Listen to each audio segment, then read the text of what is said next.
नमस्कार. कसे आहात तुम्ही सर्व? मस्त आहात ना? मस्तच राहा. सर्वांना सर्वप्रथम श्री स्वामी समर्थ. तुम्हाला सर्वांना आजचा दिवस खूप चांगला जावो. स्वामी कृपेने स्वामी महाराज तुमच्या प्रत्येक इच्छा आणि आकांक्षा पूर्ण करो. हीच मी स्वामींच्या चरणी प्रार्थना करतो आणि आजच्या व्हिडिओला सुरुवात करतो.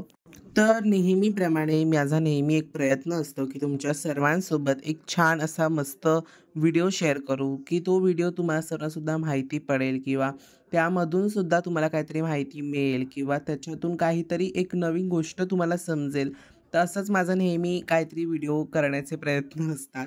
आणि आज आहे म्हणजे आजचा जो व्हिडिओ आहे तर तो आहे 16 सोमवार उद्यापनाचा. तर हे जे 16 सोमवारचं व्रत होतं ना, तर ते मी केलं नाही आहे. जर मी केलं असतं 16 सोमवारचं हे व्रत, तर मी तुमच्या सर्वांसोबत डेली जे आपले 16 सोमवारची मांडणी आहे, तर ती शेअर केली असती. पण बहुतेक जणांनी, बऱ्याच जणांनी जे मी शॉर्ट्स व्हिडिओमध्ये अपलोड केले होते 16 सोमवार व्रताचं, काय वेळेस मी माझ्या यूट्यूबमध्ये सुद्धा शेअर केलं होतं. 16 सोमवार व्रताचे छोटे-छोटे असे जे शॉर्ट व्हिडिओ असतात ना, तर ते मी शेअर केले होते. तर बऱ्याच जणांनी त्यामध्ये विचारलं होतं, की "दादा 16 सोमवार व्रत सुरू केलं का?" तर कारण मी तेव्हा त्यांना उत्तर दिलं नव्हतं त्या व्हिडिओमध्ये, त्या शॉर्ट्स व्हिडिओजमध्ये वगैरे. आता त्याला बरेच महिने झाले, कारण 16 सोमवार व्रताला बरेच महिने तसे जातात. तर हे जे 16 सोमवारचं व्रत होतं ना, तर हे 16 सोमवारचं व्रत आमच्या वहिनींनी केलेलं. ते म्हणजे आता ज्यांच्या हातात बांगड्या भरतायत ना ते दादा, त्यांनी केलं होतं. सोनम घागरे. सो त्यांनी केलं होतं हे 16 सोमवारचं व्रत. आणि 16 सोमवारचं हे जे व्रत आहे ना, ते सहजासहजी मुंबईसारख्या शहरामध्ये कोणीही करत नाही. तर हे माझ्यासाठी सुद्धा एक अहोभाग्याची गोष्ट होती, की 16 सोमवार व्रताचं असं जी गोष्ट आहे ना, ती खरंच 16 सोमवार व्रत खूप हे असतं, कठीण असतं आणि ते जसं महादेव ठरवतील तशा पद्धतीनेच होत असतं. तर अगदी तशा पद्धतीने महादेवांनी आमच्या सोनवहिनीकडनं जे 16 सोमवारचं व्रत होतं ते पूर्ण करून घेतलं. तर हे 16 सोमवारचं व्रतामध्ये काय सगळं झालं, तर ते तुमच्या सर्वांसोबत आजच्या या व्हिडिओमध्ये मी तुमच्या सर्वांसोबत शेअर करणार आहे. तर तुम्ही आजचा व्हिडिओ पूर्ण बघा, म्हणजे तुम्हाला नक्की सगळ्या गोष्टी समजतील. तर आमच्या सोनम वहिनींना सर्वांसाठी, म्हणजे सर्व स्त्रियांसाठी बांगड्या भरण्याचा कार्यक्रम ठेवला होता. म्हणजे सर्वांना तिने बोलावलं होतं बांगडी भरण्यासाठी.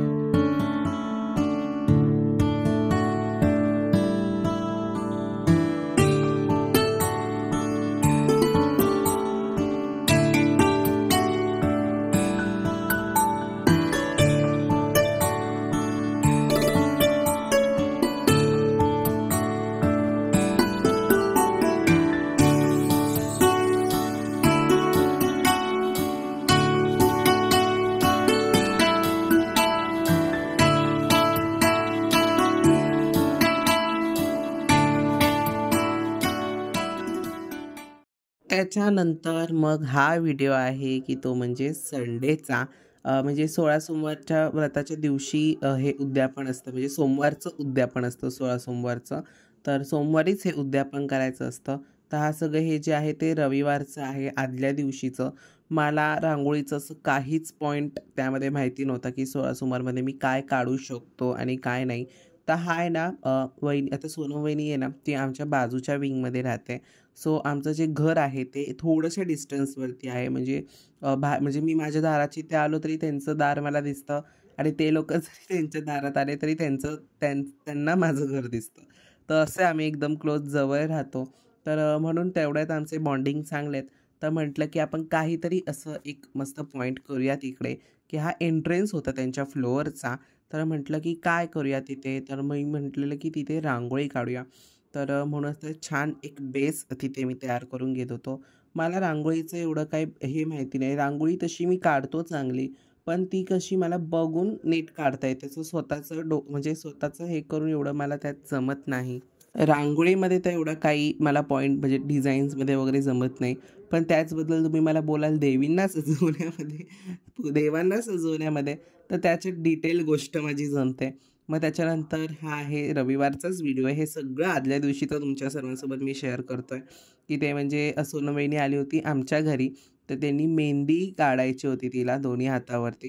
तर असं मेहंदी काढण्यासाठी एक आमची ताई होती, त्याची फ्रेंड आहे मानसी.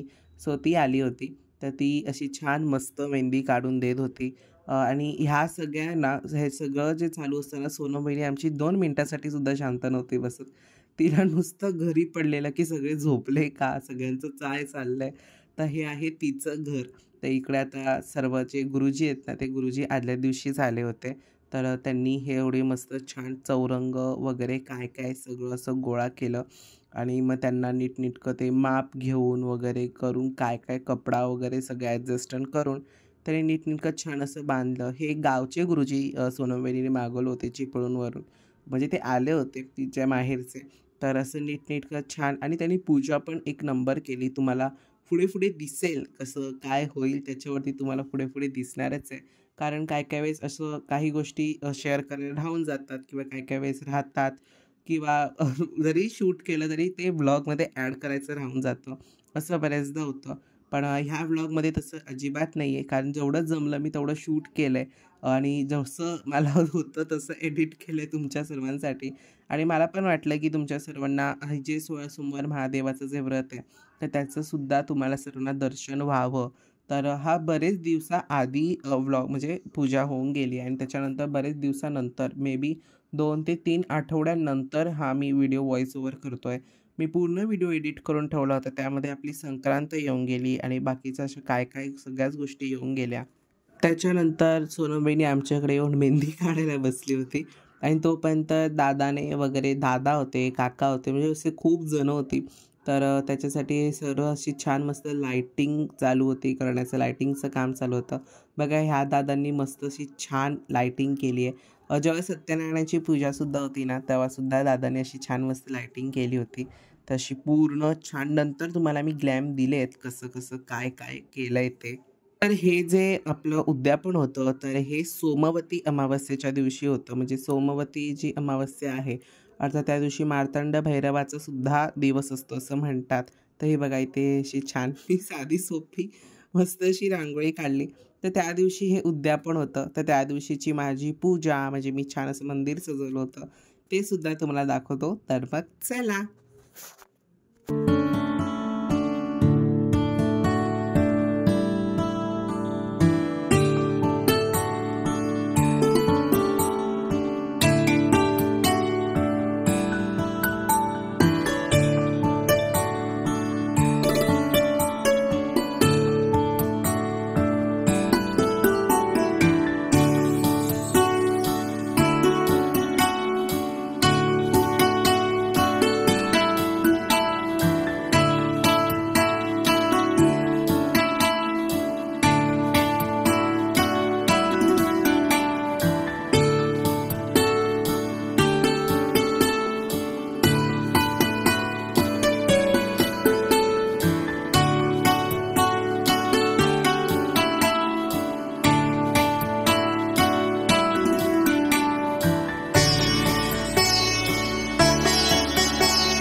तर तुम्हाला सर्वांना आता आपल्या स्वामी माऊलींचं आणि आपल्या देवी आईंचं असं छान असं मस्त दर्शन झालं असेल. तर हे आहे आपलं 16 सोमवार व्रताचं उद्यापनाची पूजा मांडणी. इतकी म्हणजे इतकी सुरेख त्या गुरुजींनी मांडणी एकदम छान केली होती. म्हणजे जो कोणी त्या पूजेमध्ये येईल ना, तर त्या पूजेमध्ये जो जिवंतपणा वाटतो किंवा त्या शिवलिंग ते त्यांनी काढलंय, तर त्यामधला जो जिवंतपणा आहे किंवा त्या पूजेमधला जो जिवंतपणा आहे ना, तो असा त्या माणसाला भासावतो. आता ज्या माणसाचं मन आध्यात्मिक आहे ना, तर त्या माणसाला हे बघून सुद्धा असं डोळे पाणावतील किंवा त्या डोळ्याचं जे कार्ट आहे ना ते नक्की फिटेल. ज्या माणसाचं मन अगदी असं आध्यात्मिक आहे की त्या माणसाला देवाची आवड आहे, तर त्याला ह्या सगळ्या गोष्टी बघितल्या किंवा एवढी सुबक, एवढी सुंदर आणि छान अशी मांडणी बघितली, तर त्या माणसाचं डोळ्याचे नक्कीच पाणी फिटतील, नक्कीच. कारण एवढी छान त्यांनी पूजेची मांडणी केली होती. म्हणजे ते शिवलिंग, त्याच्यामध्ये नवग्रह खूप म्हणजे खूप सुंदर त्यांनी पूजेची मांडणी केली होती. त्याच्यापुढे नंतर मी तुम्हाला आरती सुद्धा दिलेली आहे, पुढे तुम्ही नक्की बघा. खूप छान, खूप म्हणजे खूप छान. काय म्हणावं त्या पूजेला, म्हणजे 100 on 100 म्हणावं लागेल. एवढी सुंदर पूजा केली होती. आणि फक्त पूजा किंवा अशी मांडणी करणं, सजावट करणं हाच भाग महत्त्वाचा नसतो. तर त्यामध्ये आपण किती श्रद्धेने ती गोष्ट करतोय किंवा त्यामध्ये किती आपण छान चांगला भाव ठेवून ती सेवा करतोय हे त्यामध्ये खूप महत्त्वाचं आहे. तर आता हे जे शूट होतं ना, तर हे शूट मी नव्हतं केलं कारण काही कारणांमुळे म्हणून मला ते शूट करता नाही आलं. पण हे शूट मयंकने केलं होतं. तर जसं जमलं तसं त्याने शूट केलं, पण खूप खूप छान केलं. तरी पूजा-बिजा खूप छान असं सगळं. आणि ते गुरुजींनी असं त्यांचं शंखनाद मध्ये-मध्ये ते करत होते. त्यामध्ये सुद्धा इतकं छान म्हणजे शंखनादामध्ये जी पॉझिटिव्हिटी आहे ना, ती कुठल्याच गोष्टीमध्ये नाही आहे. मी खरंच सांगेन तुम्हाला म्हणजे जेव्हा जो शंखाचा आवाज बाहेर येतो, तर तेव्हा ते जे आपल्या घरामध्ये असलेली नकारात्मकतेचे थर असतात, आपल्या घरामध्ये जितकी पॉझिटिव्हिटीचे थर असतात आणि निगेटिव्हिटीचे थर असतात. जेवढं आपण घरात अध्यात्माचं करू, तेवढंच आपल्या घरात पॉझिटिव्हिटीचे थर निर्माण होतात.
पण मी बऱ्याच जणांचं YouTubeला म्हणू नका किंवा अजून कुठल्याही आपल्या तोडके म्हणजे आपले गुरुजी सांगतात किंवा अजून काही जे असतील, त्या सर्वांना मी असं बऱ्याच जण विचारतो 16 सोमवारचं हे जे व्रत आहे ना, त्याच्याने आपले जे दुष्कर्म असतात किंवा काही असतं तर ते दूर होतं किंवा त्याच्यानंतर आपण जे आपले दुष्कर्म असतात ते किंवा आपल्या हातून घडलेल्या काही चुका असतील, ते पण त्याच्याने दूर होतात किंवा 16 सोमवार व्रताचं कोण दर्शन घेत असेल, तरीसुद्धा खूप खूप चांगलं असं मानलं जातं. 16 सोमवार व्रतामध्ये जेव्हा रुद्राभिषेक होतो, तर त्याचं जे पाणी असतं, ते तुम्ही जर घेतलात, तरीसुद्धा खूप म्हणजे खूप उच्च कोटीची सेवा मानली जाईल ते त्यासाठी तरी. कारण ते पाणी जरी कोणी सेवन केलं, त्या पाण्याचं ते पाणी पियालं, तर तो माणूस किती रोगी असेल, किटकिटी असेल, कसाही असेल, तो त्यातून मुक्त होतो असं म्हटलं जातं. जेव्हा आपण श्रावणामध्ये म्हणजे आपला श्रावणामध्ये जेव्हा आपण रुद्राभिषेक करतो ना, तर तेव्हासुद्धा हेच असतं आणि अगदी तशाच पद्धतीने जेव्हा आपण 16 सोमवारमध्ये सुद्धा रुद्राभिषेक करतो, तेव्हासुद्धा 16 सोमवारचं जे रुद्राभिषेकचं पाणी आहे, ते तुम्ही प्रयत्न करा तुम्हाला मिळालं तर. तर नंतर तुम्ही नक्की घ्या ते पाणी. खूप खूप म्हणजे ते अमृतासमान आहे. जे 16 सोमवार व्रतामध्ये जेव्हा आपण रुद्राभिषेकाचं जे पाणी असतं, ते अमृतासमान आहे. तर तुम्ही नक्की प्रयत्न करा, जर तुमच्या इथे कोणी करत असेल तर.